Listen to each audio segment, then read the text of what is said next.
gentleman to my right is Stephen Mather Lees. He was educated in England at Caterham School and Cambridge University. Stephen has been in the forefront of technology ever since. His degree in mechanical sciences, including general engineering, has enabled him rapidly to become an expert in many technologies during a career in high tech. He founded his own consulting company, Total Digital Engineering, back in the 70s, and performed contract work for many companies, including Fidelity Investments, Verizon, Unisys, and many others. Outside of the work arena, he has had an abiding interest in the areas of the mind-body interaction, space travel, cosmology, philosophy, and comparative religion. Since the mid-'80s, he's done intensive reading and study in UFOs and ET contact and the implications. These studies have led him to publish 2 books, Who the Bleep Designed Us, it's right back there, and Extraterrestrials, They Are Here Now. Both of his books are available in the vendor room. More recently, Stephen has had some thoughts on the implications of reincarnation and has published a new book called Reincarnation and Karma. He's now retired from consulting work. Stephen is offering his services online as a writer, editor, and provider of positive criticism for other writers and publishers who can benefit from those skills. Stephen today will be talking a very interesting topic. Recent disclosures about the ET presence and what they imply. Without any further waiting, Stephen Mather Lees. Thank you.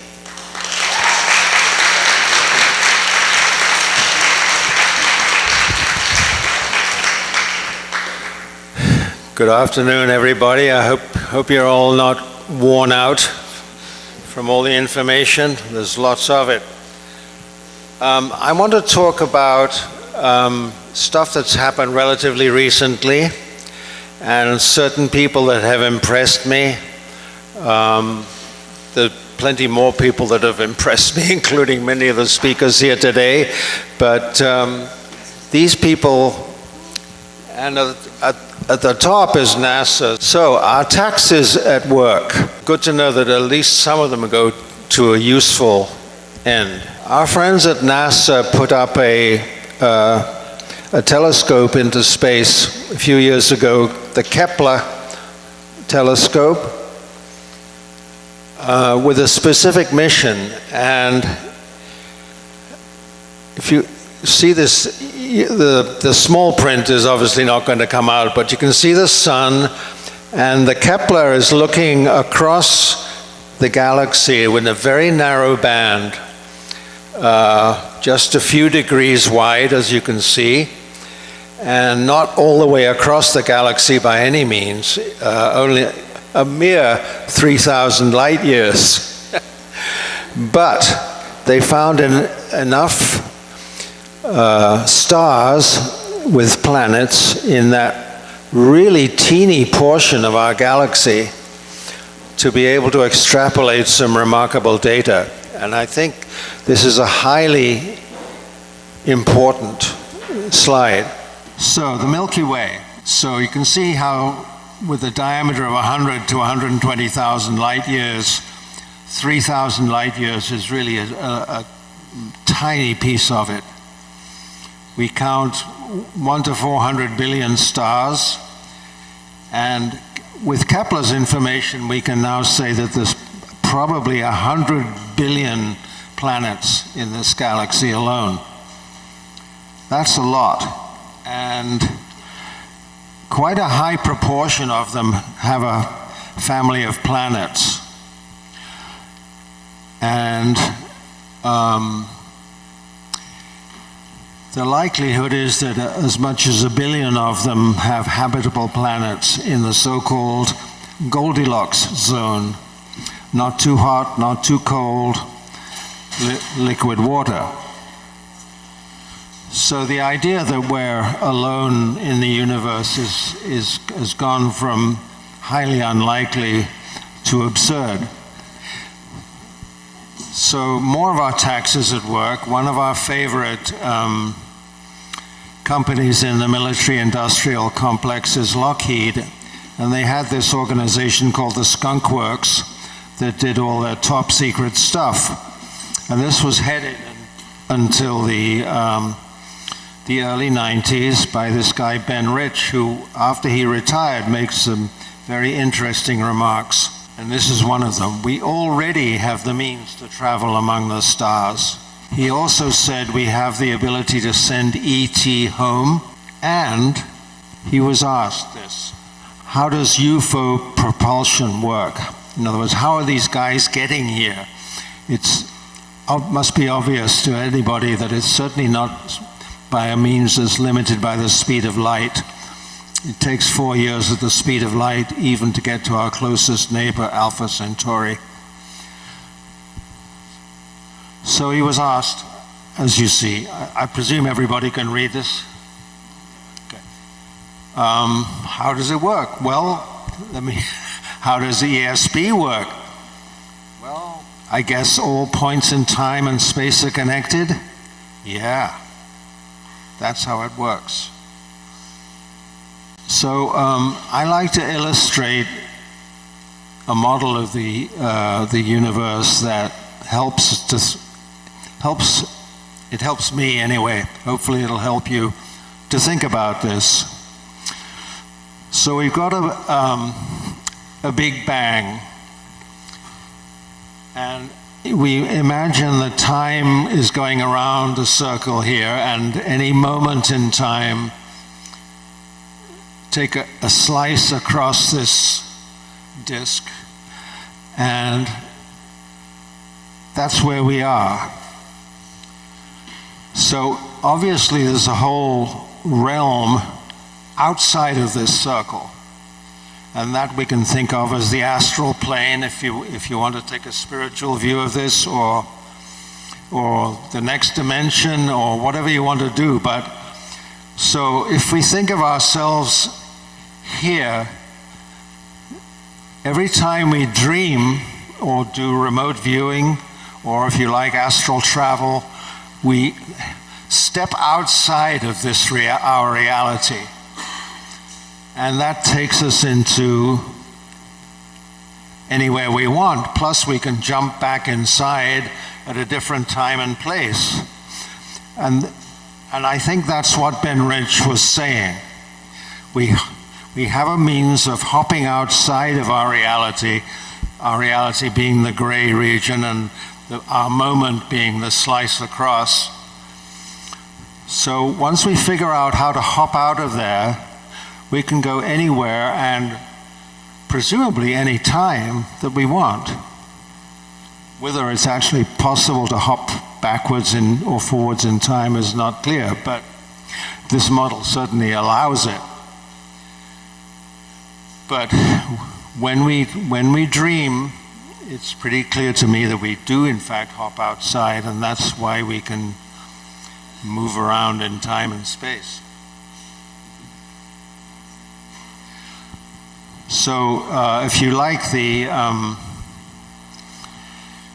idea of a steady state universe instead of a cyclic one, the steady state universe was espoused by Professor Fred Hoyle, a fellow alumnus of Cambridge, incidentally, who liked this, but the same idea applies. Where we are is one slice across this cylinder, which is moving along in time, and you can hop in and out just like I was discussing. And even if we're in a continuously expanding universe, the same principle applies. So I'm not proposing any particular type of universe, whether it's cyclic or continuous or expanding, I don't care.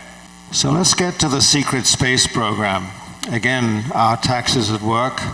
And you may be amused by this first line, because I was fascinated by aircraft and space and everything, and when they basically shut down the space program in the early 70s, I was really pissed off.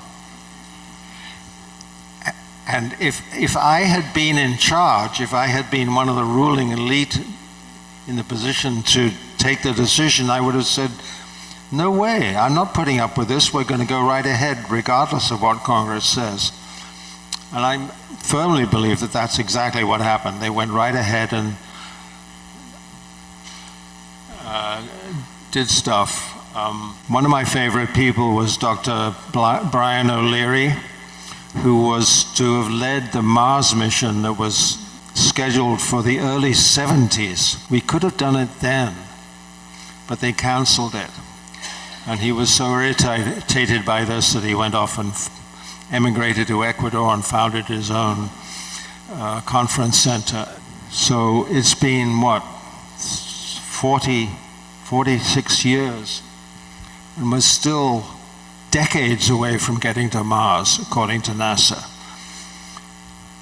It's really ridiculous. People that I'm going to get to later will talk about how we do seem to have bases on the Moon and Mars, and some of the early NASA photographs before they hastily went in and photoshopped them clearly show objects and features both on the Moon and Mars which are not natural. So, and it's not just the Moon and Mars. According to Corey Goode, who we're going to get to later, there are bases not only on Moon and Mars, but other moons like Titan and Enceladus, and in the asteroid belt, and in the Kuiper belt, and even beyond. It's really upsetting to me that all this is happening and we're not getting told about it. And it's our money. It does appear that what's going on in our solar system right now is not just us. It's multiple different visitors who have different agendas, and some of them apparently get along with each other and with us, and others don't, which is not exactly surprising. And certainly more than one ET race. One of the insiders that both Corey Goode and David Wilcock has talked to claimed that there were at least he had actually met members of 43 different races. So Corey Goode has emerged quite recently. He first came forward in 2014 and started talking to David Wilcock. And just a quick poll of the audience. How many people have watched Gaia.com? Yeah. It's about a $10 a month subscription, and is well worth it. Corey Goode has been on a number of times. He's interviewed by David Wilcock, who I'll talk about in a minute too. And there's just so much information, and he's impressive because he doesn't appear to have any ego involved. And when he doesn't know something, he says, well, I don't know. He doesn't try to elevate himself in any way, and there's no ambitions to be a guru.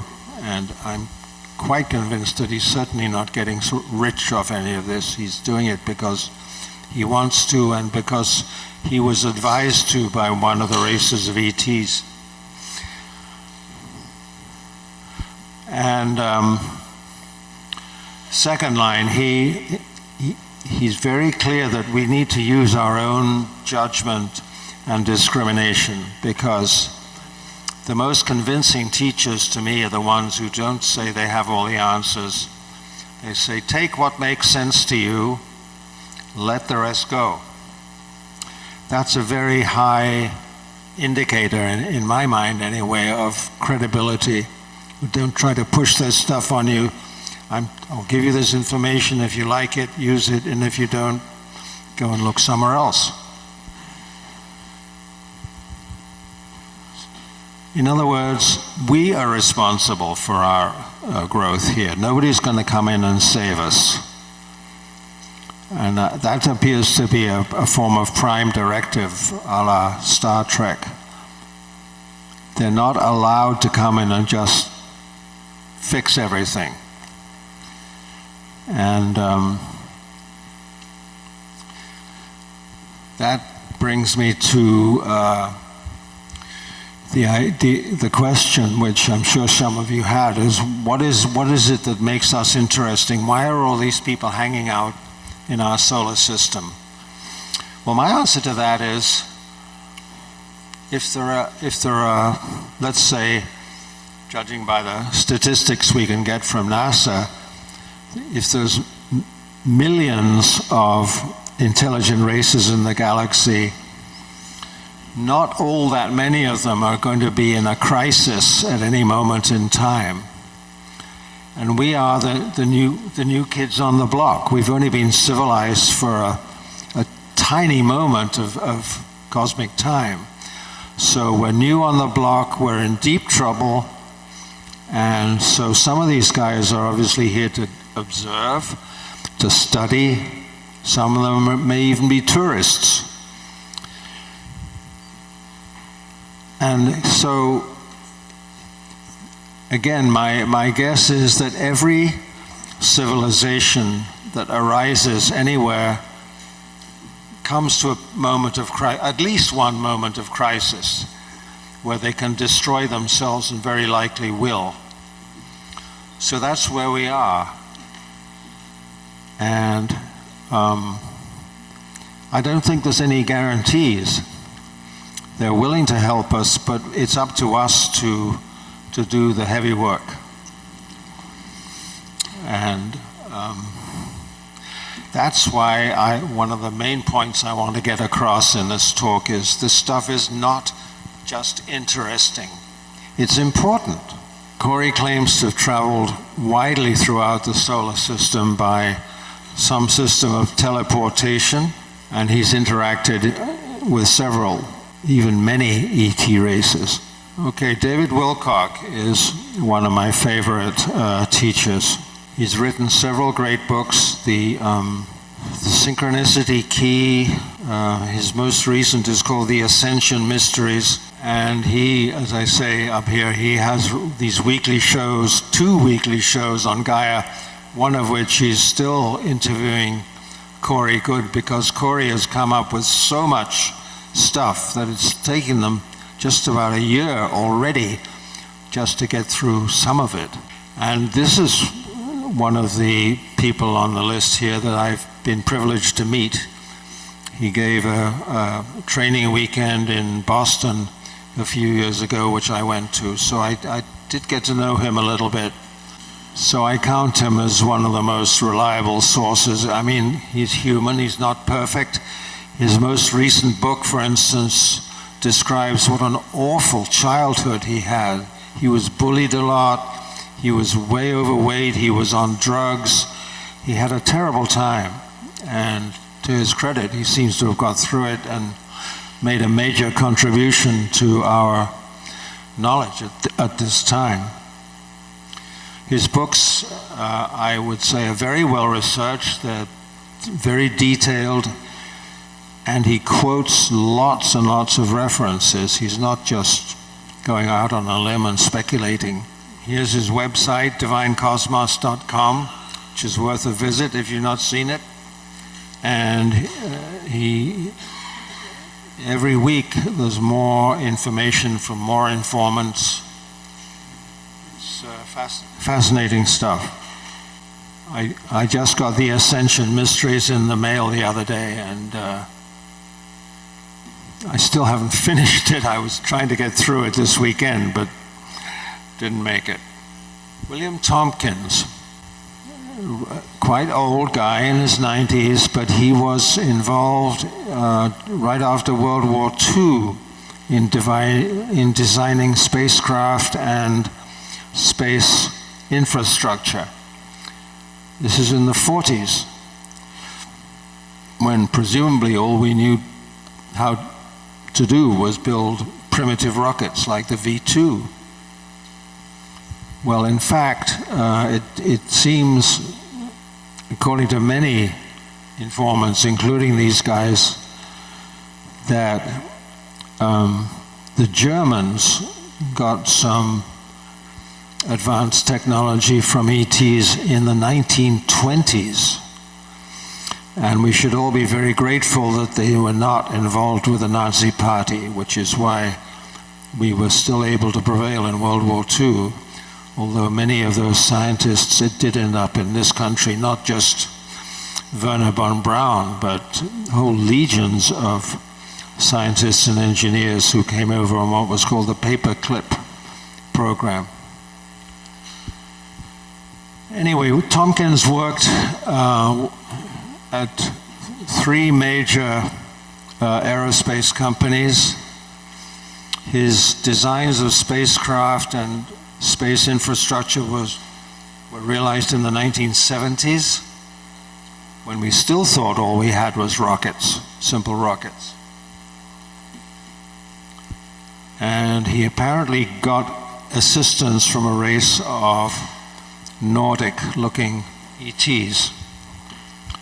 And his interviews with David are well worth watching on Gaia.com. I'm not going to try to go through all the details because obviously there's not time, but I just want to give you a couple of places to go in case you haven't already found them.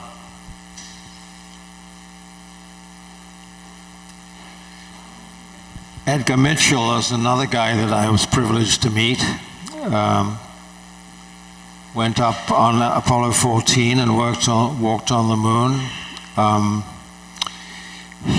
I saw him in the 1980s at the Omega Institute in New York, Rhinebeck, New York. I was impressed with him then and was able to meet him a couple of other times up in Maine. And had some good conversations, and he struck me as being very smart, very credible, and he is especially interesting because of the bottom item here. He conducted an experiment in ESP on the Apollo 14 mission, and he was picking out cards from a 5-card deck which is used in ESP experiments. It's a circle, a triangle, a star, a square, and one other thing. And he was picking them out successfully.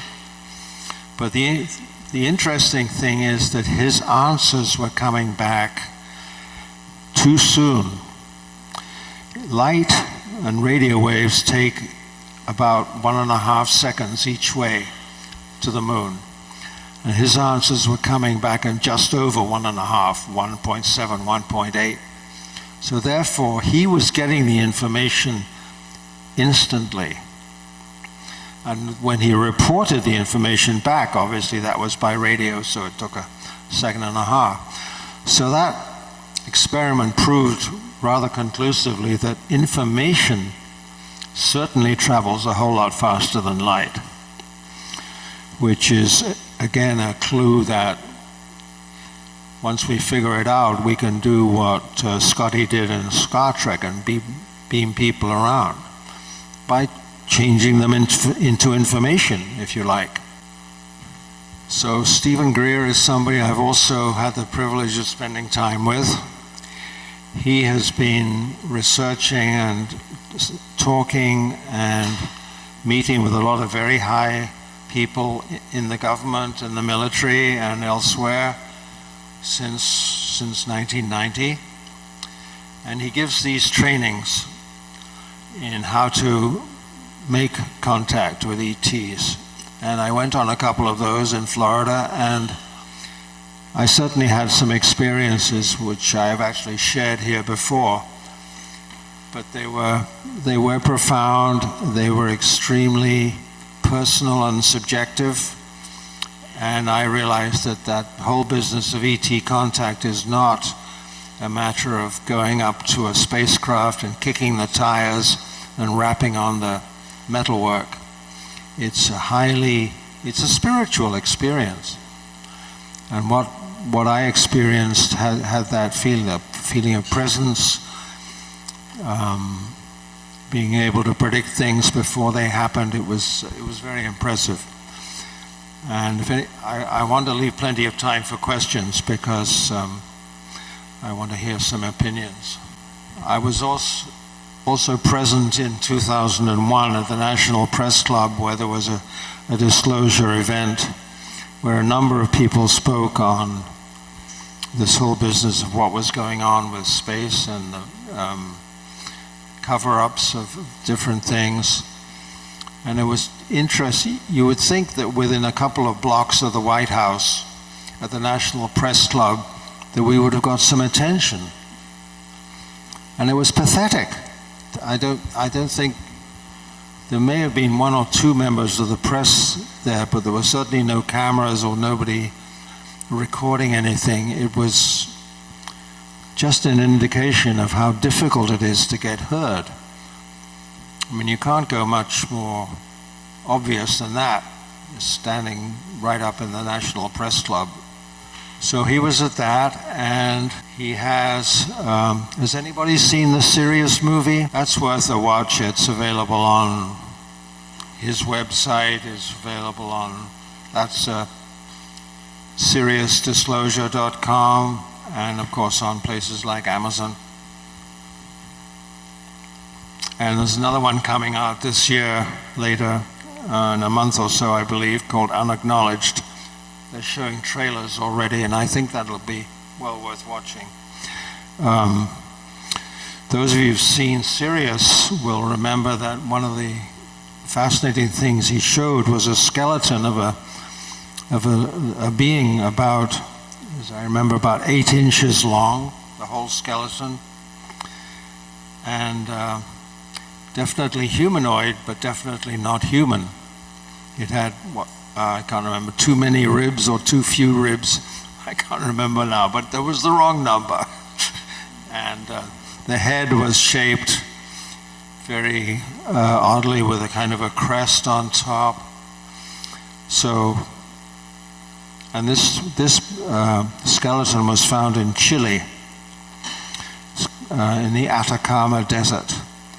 And interestingly, another similar skeleton showed up not long afterwards in Russia somewhere.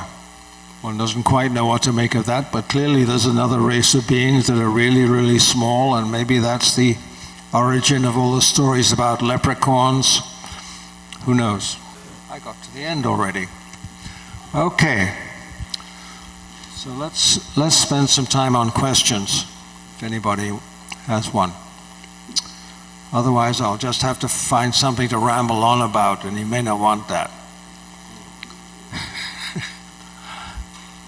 Come up to the mic. Yeah. Didn't Dr. Edgar Mitchell also experience cosmic consciousness on his way back from the moon? I mean, he made quite a big deal about that revelation.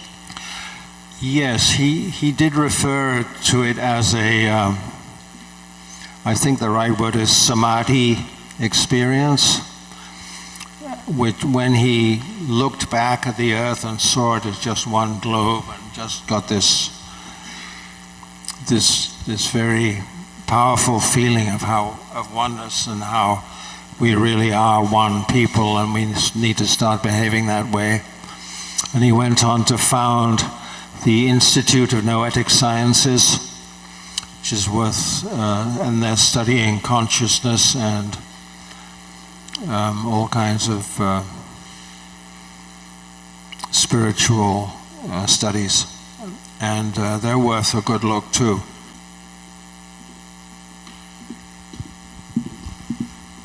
I was on a Greyhound bus, I was leaving Chicago. I was going to somewhere in central Illinois. It's actually Kempton, David Hatcher Childress's conference. Anyways, in front of me, there was, yes, to the mic. hello. There was a very slight-looking guy, red hair, and I didn't really talk to him for about an hour of the bus ride, which I now regret. And I said, oh, what do you do? He says, oh, I'm a truck driver. And he says, I'm on way to pick up my a truck. And so I says, oh, you must have been, were you ever in the military? He says, well, kind of. And so I says, how long were you in? He says, oh, since about 20 years. He says, oh, you're collecting your pension? He says, no, unfortunately, what I was doing, I can't collect. So then I says, well, what did you do? He says, well, I worked in, I did missions in North Korea, I did missions here and there and everywhere. So I figured this is another one of these guys that claims he was a Green Beret and this, you know, one of these guys that just making up stories. So, and then he says, well, you must have spoke a little Korean. And at the time, I had actually had several, living in California at the time, I had several Asian girlfriends, so I spoke a little Korean, a little Japanese.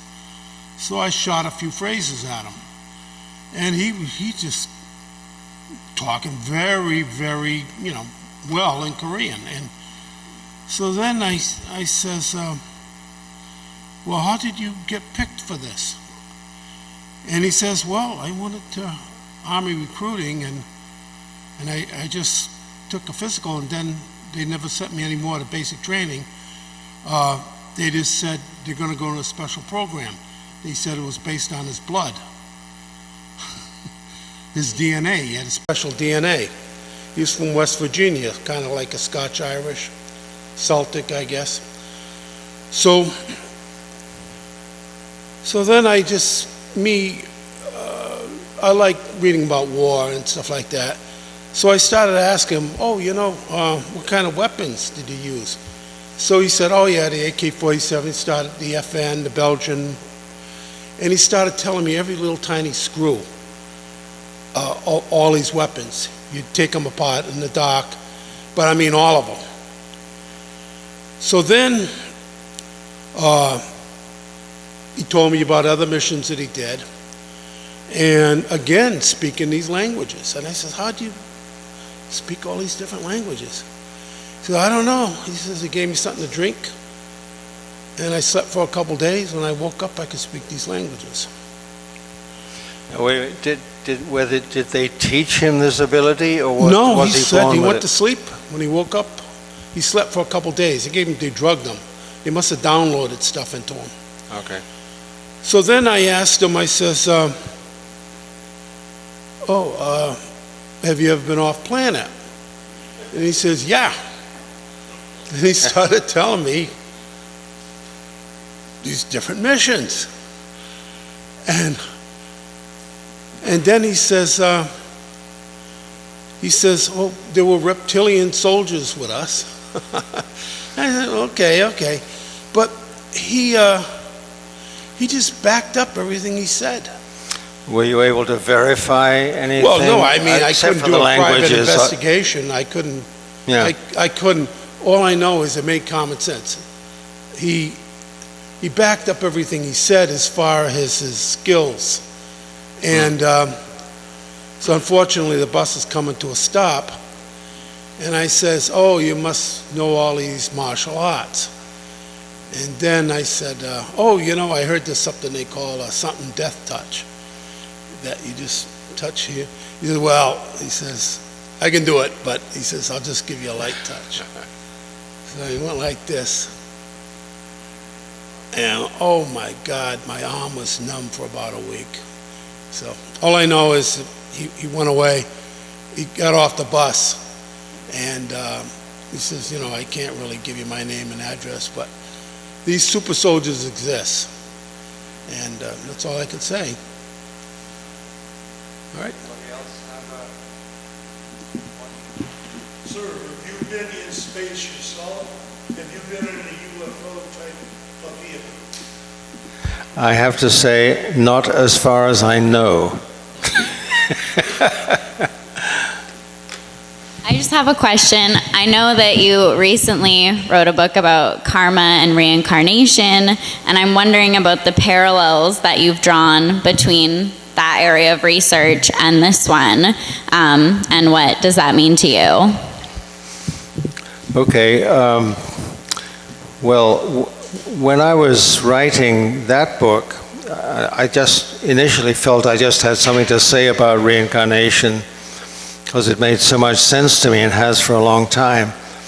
But I realized that it all ties in, and rather significantly, what became obvious is that, well, if we are on a path of reincarnation and growth and everything, then obviously the ETs are too, which is interesting. So even apparently, certainly according to Corey Goode and David Wilcock and others, not all of the ETs are benevolent.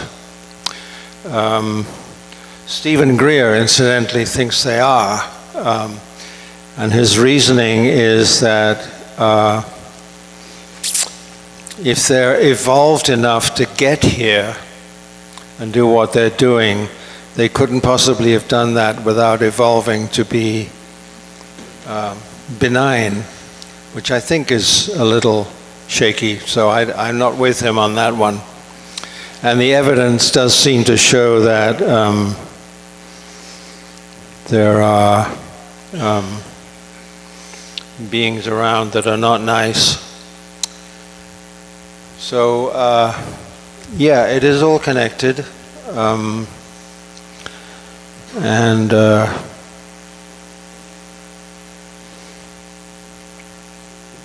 it makes sense that way. And as you heard in my bio at the beginning, I was brought up as an engineer, and stuff has to make sense before I'll buy into it. And some of this stuff, especially Corey Goode stuff, is very difficult to work with because it is so far out there that it's tough. And I'd be interested to hear from people, you know, if you go to Gaia.com and watch his interviews with David Wilcock, what you think, what your impression is. He comes across to me as very sincere. Yeah, Clifford Stone, your research that you come across uses thinking jargon and also red color. And communicators don't have to. Yes, I have heard him talk. He was somewhat traumatized, I believe, by his experiences retrieving crashed vehicles and bodies and stuff. Yeah.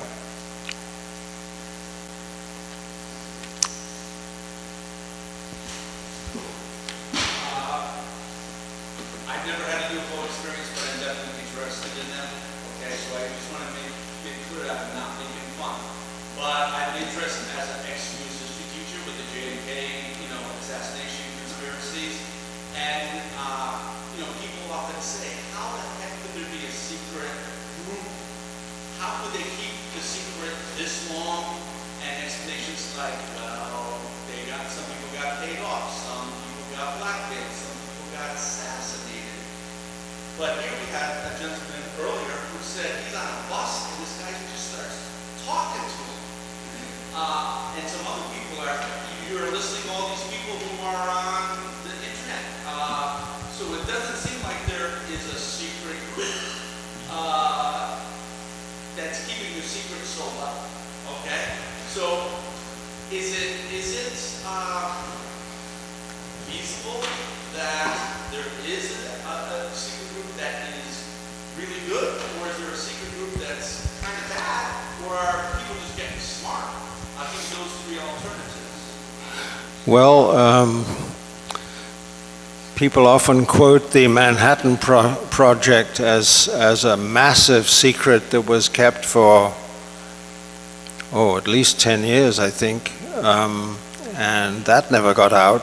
Or if it did, it was just rumors. And I think that's the stage we're at. There are, as I think Peter Robbins said earlier today, there's just a small number of us who are willing to get up, talk about it.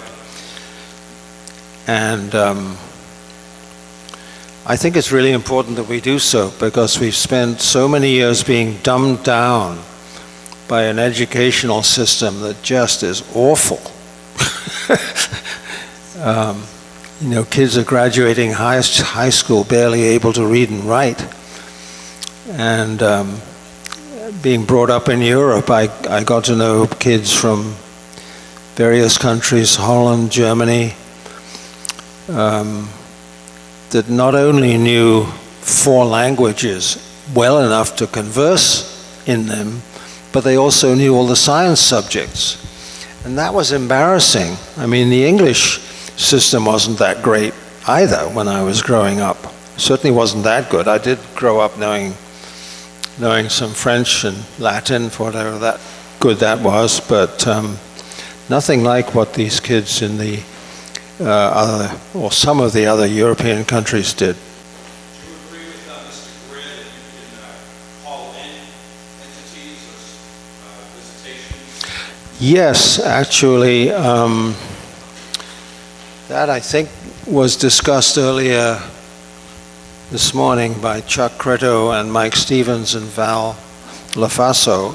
They have a group that meets monthly to try and make contact. I have a group also that meets monthly, and we use the methods that Stephen Greer taught in that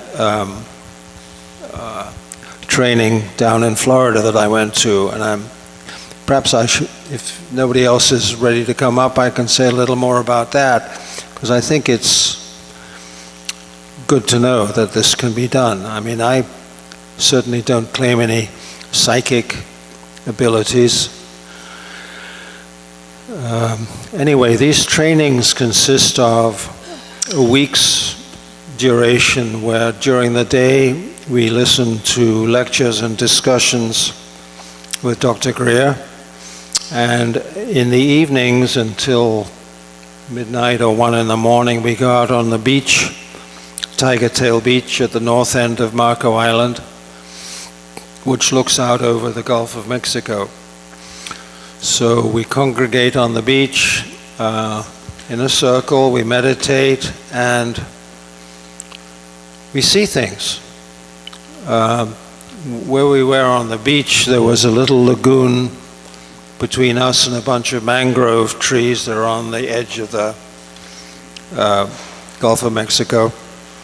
And we were seeing lights in these mangroves that were sort of on, off, not like a firefly at all, and much brighter. So that was some kind of manifestation, and that's all you can say. But we were in, Dr. Greer invited us to see if we could make a connection with whoever was doing this. And I did succeed in doing that, and I observed coming towards me across the lagoon a basketball-sized object, silvery gray, and it came with a definite feeling of presence. As far as I know, nobody else saw that, and that's one of the interesting things. Not everybody sees everything. And later on, Dr. Greer said, well, if you did make contact with anybody, go into a meditation and see if this person, being, will tell you if something is going to happen tomorrow night, if so, what time, and what direction in the sky. So that's pretty specific. So anyway, I tried this, and I came up with 2 times, midnight and 7 minutes past midnight. And I also meditated on a compass needle and came up with due north for both of them. And damn if something didn't happen both of those times in that direction. So this is a very different matter from explaining something that has happened when you predict it and then it happens. That's a big difference. So that made a big impression on me. That was the first thing. The second thing was, that was the second thing. The first thing was the sphere that came at me across the lagoon. The second thing was the predictions, so apparently coming from whoever was manifesting that sphere, that globe. The third thing was that a couple of nights later, we'd done our meditations, and Dr. Greer was taking a walk down on the beach, and I saw him standing there looking across at a grassy area, and what he seemed to be looking at was an old tree trunk, grayish. And I didn't think a whole lot about it at the time, but I went over there later on. There's nothing there. There's no tree trunk. It was something or somebody. And I asked him about it, and he, with all his skills, had not seen anything. He said he felt something that was there, but he didn't see anything. So this was pretty profound too. So in answer to your question, yes. These trainings are given not only in Florida, but also on the West Coast and one of the deserts near LA, I forget which. Joshua Tree National Park, thank you. And also Mount Shasta. He's given them in Wiltshire in England, I believe also in France, the Carolinas, probably other places that I'm not aware of, but he gets a... What? Well, yeah, I said Wiltshire, yeah. Yeah, they stayed near Stonehenge and meditated on something, and a crop formation that matched the symbol that they were meditating on showed up the next day, which I think is pretty interesting too. And another personal note, I'll just say really quickly, because it's funny as hell.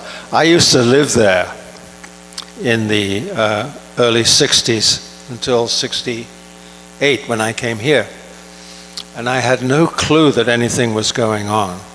I was completely unaware. I mean, I loved all the ancient history and stuff, fascinating, but in terms of crop formations, nothing. So I've always, since then, felt cheated.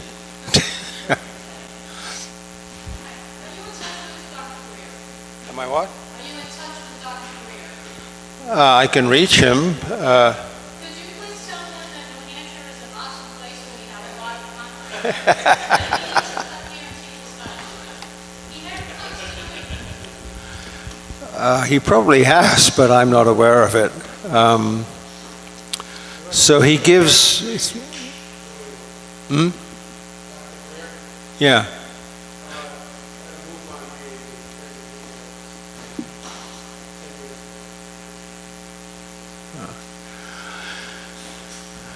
Well, it would be nice. Right now, I think he's totally concentrating on bringing out the new movie, Unacknowledged. And I'm looking forward to seeing that. The previous one, Sirius, was a little bit disappointing.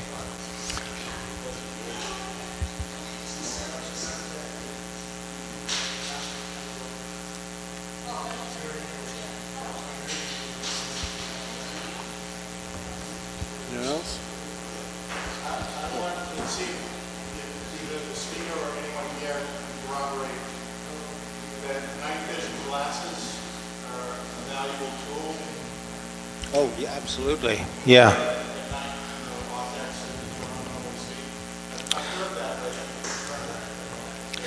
I did it, that was one of my first experiences in the Nevada desert at the International UFO Congress in, I think around 2008, 2009. And Ed Grimsley gave a lecture and said he had brought along some night vision infrared, and we went out into the desert in the evening and we saw close to at least 100 objects between the 2 hours after sunset. No, because they're small. When you look through those things at night, what you see is all the stars, obviously some brighter than others. These objects look like fairly unimportant stars, except they were moving around, they were maneuvering, whereas of course obviously the stars don't. Satellites just go straight across. Birds and moths look like birds and moths. So I certainly saw objects that had to be maneuvered, that were doing something up there. Now, who they were, I mean, remember, southern Nevada is a hotbed of military bases, Nellis, Area 51, you name it, they're all around there. So my best guess is that this is the military playing with some of their toys. There were just too many of them. I mean, the amount of actual sky that you can see from any one place is pretty small. So that we'd see 100 objects in over a couple of hours is pretty impressive, but it makes it very unlikely that it would be ETs. Some of them might have been. Hello? About what? Orbs? Yeah, go ahead.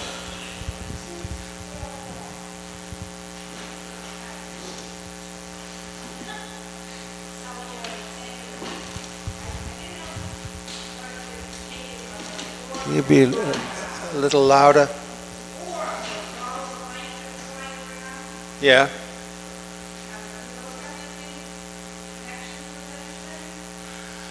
Well, that object that I saw in Florida was definitely an orb of some kind.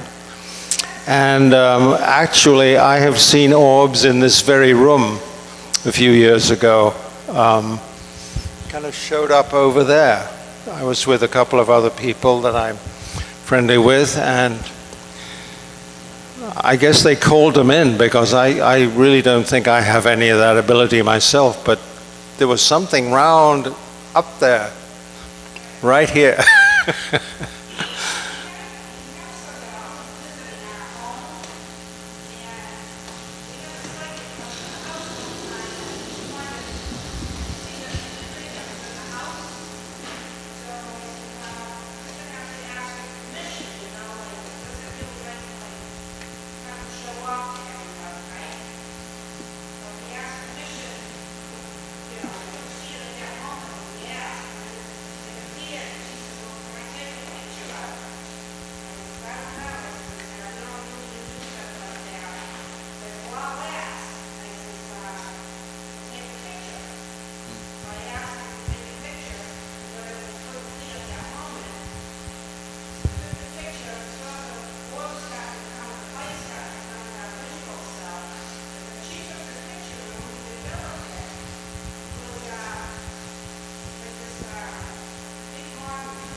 Yeah.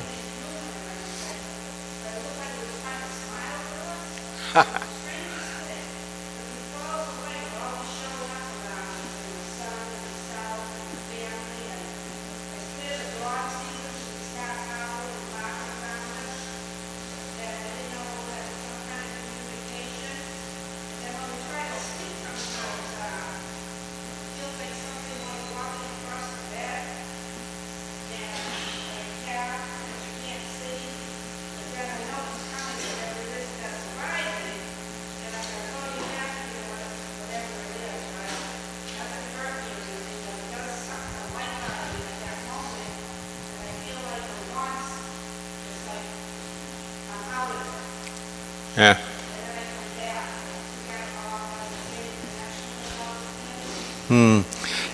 It seems as if orbs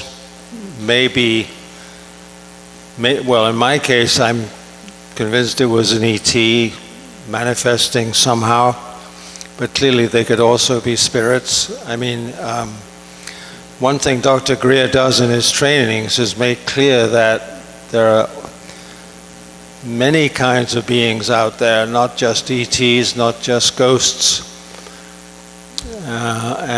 So we have to be careful what we buy into, and that's an ongoing theme with me, is there's so much information out there.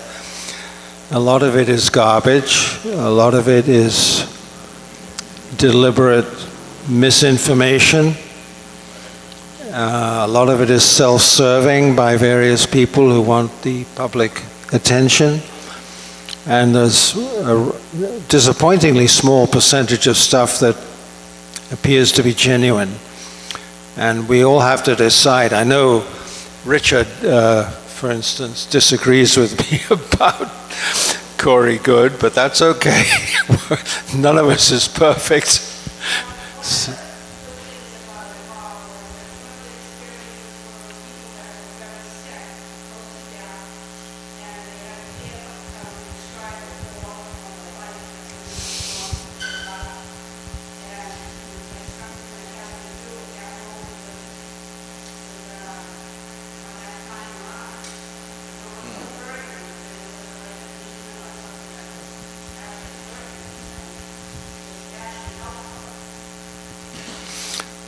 Well, I see that we're about at the end of the time, so unless somebody has a burning, burning question, I'm going to come to a close.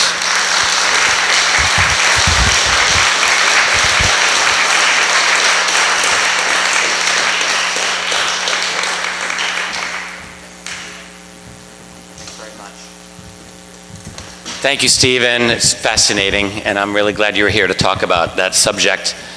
I think we are done with the town hall for today. Unless I'm mistaken, I think there's a whole festival out there. If you want to go get some sunshine, there's still speakers are in the other room if you want to chat with any of those.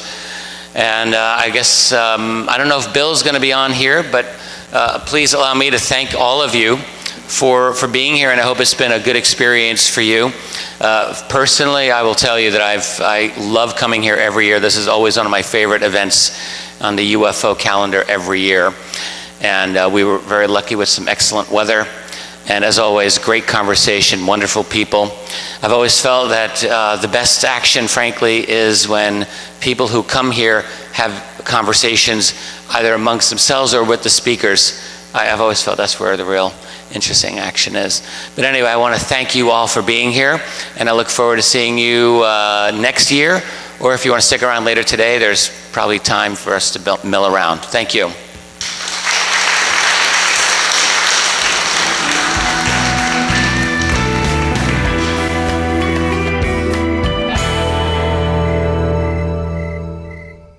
Alien painting.